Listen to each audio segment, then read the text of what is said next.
I thought I'd escape chaos when I moved into a quiet, picture-perfect suburb.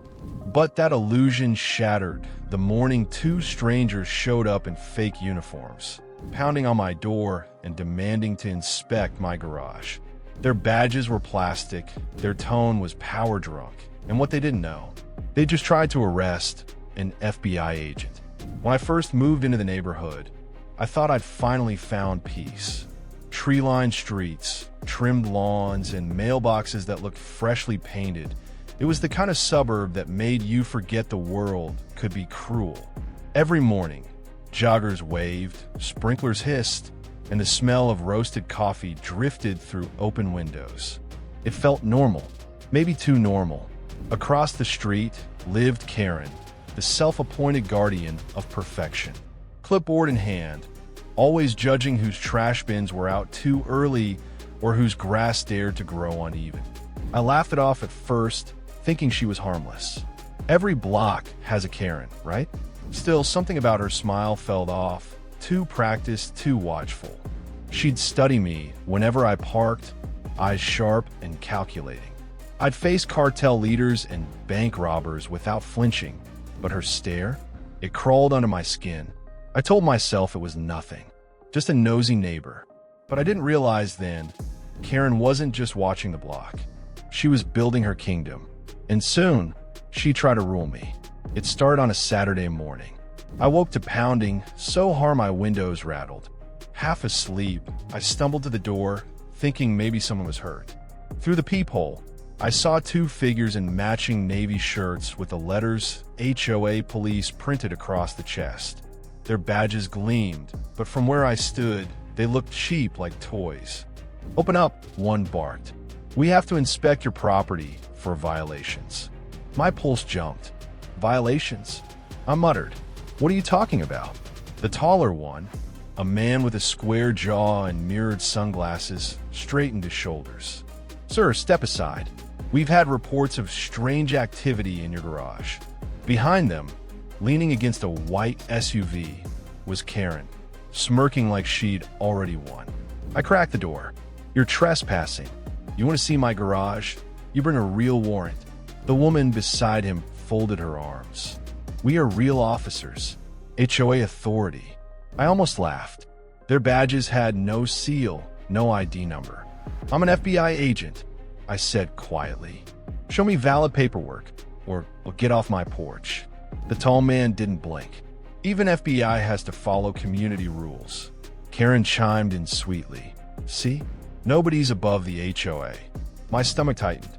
I'd seen power trips before, but never ones this desperate. They finally stepped back, but not before the woman snapped a picture of me. "For documentation," she said. Karen smiled. "You can expect a citation soon." When they walked away, I stood frozen, adrenaline buzzing. It wasn't about paint colors or garage doors. It was about control. And that morning, they'd picked the wrong target. A day later, a bright orange notice appeared on my mailbox. "Formal violation. Non-compliance with HOA security inspection." Signed by Chief Officer Karen Garrett. Chief Officer? She'd promoted herself overnight. Neighbors whispered when I passed. Some waved awkwardly, others turned away. I could feel her influence spreading like a virus. Then the fake officers returned, cameras rolling this time. "Refusing cooperation will result in penalties," the tall one said. I stepped forward calmly. "Impersonating an officer is a felony. Want to test that law?" The woman glared. Big words for someone under investigation. "Investigation?" I repeated, jaw tightening. Karen appeared again, clipboard in hand. "You seem nervous," she said, tilting her head. "Maybe you have something to hide." My patience cracked. "I work for the Federal Bureau of Investigation. You and your fake cops are playing a dangerous game." Karen's smile didn't falter. "Oh, I have friends too, Agent." It was a threat, a smug, deliberate one. When they left, I knew this wasn't random harassment. Karen was orchestrating something bigger, something designed to ruin me from the inside out. That Monday, I got a call from my supervisor before sunrise. "Get in here. Now." At headquarters, he tossed a folder onto his desk. Inside were complaints from local authorities claiming I'd threatened neighborhood officers. My throat went dry. Sir, they're fakes. It's a scam run by a woman named Karen. He cut me off. Doesn't matter. The higher-ups are asking questions. You need to stay clean, or this becomes internal. I left the office with my head spinning. Somehow, Karen had reached the bureau. By evening, I got an anonymous text. Back off, or we'll make sure you're suspended. It was signed, HOA Enforcement Division. That's when I realized she wasn't bluffing. Within days, everything changed. Neighbors who'd once smiled now crossed the street to avoid me. My mail was missing. My trash cans mysteriously disappeared. The HOA's official website listed me as a non-compliant resident. Karen strutted around like a mayor at a parade, handing out fake fines. Community improvement, she called it. One night, I found a flyer under my windshield. Join the HOA Police. Protect our neighborhood. It listed a meeting time at Karen's house. The next morning, a neighbor whispered, "You should just apologize. She has connections." Connections. That word kept echoing. I'd dealt with criminals before, but watching a suburban tyrant build her own private militia? That was new. I called Detective Alvarez, a local cop I trusted from previous cases. "She's running a fake enforcement ring," I said. "Uniforms, citations, intimidation, all fake." He sighed. "I'll check the license plate on their SUV. But if she's using a private security firm, this could get messy." Hours later, he called back. Bingo. The vehicle's registered to a defunct company. No active permits. She's acting without legal authority. Relief and anger hit at once. Finally, proof. But before I could celebrate, another text came in. "Nice try, agent. We see you talking to cops." That night, a car idled outside my house for an hour, lights off. The next morning, my security camera cables were cut. I forwarded everything to Alvarez. "They're watching me," I said. He replied, "Then let's make them slip." I didn't know it yet, but Alvarez would become the only ally I could trust. 2 days later, the Bureau's Internal Affairs summoned me. "Agent, we've received reports of you intimidating neighborhood officials," said a woman with a file thicker than my patience. "Those officials don't exist," I insisted. "They're impersonators." She tapped her pen. "Funny, the complaints are signed and verified." "By whom?" "Karen Garrett." Then came a twist that chilled me. One panelist murmured, "She's related to Deputy Director Collins, correct?" My stomach dropped. Her uncle, one of the top FBI officials. It all clicked.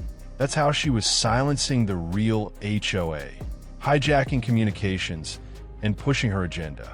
She had power behind her badge of lies. That evening, my neighbor Damara knocked on my door, clutching a letter. "They fined me $500, she said, shaking, "for painting my door the wrong color." I tried calling the HOA, but the line's dead. I skimmed the document. Fake header, fake seal. Karen's name again. "Don't pay," I said firmly. "This isn't real." Tears welled in her eyes. "What if they evict me?" I looked at her trembling hands and felt my anger harden into resolve. "They won't. Not if I stop them first." A week later, flyers appeared in every mailbox. Mandatory community meeting, attendance required. The meeting hall was packed. Karen stood on a small stage, basking in the attention. 2 of her HOA police guarded the doors. "Thank you all for coming," she began, voice dripping confidence. "Our neighborhood has faced lawlessness, unauthorized paint, uncut lawns, and disrespect for authority. That ends today." Applause from her followers. Uneasy glances from everyone else. I stood in the back, recording everything. Karen continued, "We now have an official enforcement unit." "Unofficial," I said loudly. The room fell silent. I stepped forward, flashing my badge. "These officers are frauds. Their company license expired 3 years ago. They've been collecting fake fines and threatening residents." Karen's mask cracked. "You can't prove that." "Actually," I said, holding up my phone, "Detective Alvarez can." The doors opened. Alvarez entered, flanked by two real officers. "Ma'am," he said calmly, "we're investigating your involvement in impersonation and extortion." Murmurs exploded. One of the fake officers backed toward the exit. Karen tried to recover. "This is harassment. My uncle." "Your uncle's already been informed," Alvarez interrupted. Neighbors gasped. Someone shouted, "You lied to us."